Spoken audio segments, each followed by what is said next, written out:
to, Avrame. Trenutak istine. Jel se sećaš moja 3 ključa uspeha? Nemoj da zezneš. Idemo! Ne smem da gledam.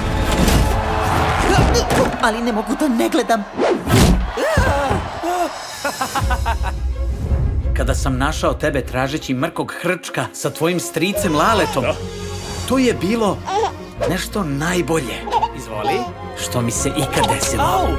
I sad će svi da nas vide sa tim čudakom Koko Zekom. Svi mi se smeju, tata. Šta si očekivao? On je većinom Koka. Ne, većinom je Zeka. Koka. Zeka. Zvuči kao da navijaju za tebe. Koko Zeka, Koko Zeka, Koko Zeka. Ako donesem kući mrkog hrčka, svi će me prihvatiti.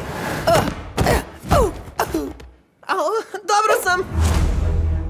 Treba vam vodič? Ne tražite dalje. Samo pratite gde gazim i bit ćete u redu. Baš šteta. Izgleda da moramo nazad. Za mnom. Kako biste ušli u hram, morate proći 3 smrtonosna iskušenja. Zašto ne mogu da budu 2 iskušenja? Držite ih. Pazite! Tonem! Ne mrdaj! Svi smo rođeni sa nečim što nas čini drugačijim. Ko je za vožnicu? To! Moramo da prepoznamo da su naše razlike ono što nas čini Posebnim.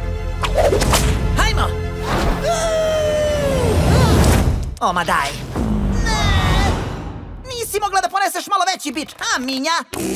Koko Zeka i tajna mrkog hrčka. Koliko si letećih zečeva videla do sada? Imaš krila, jel da? Ne mogu da letim.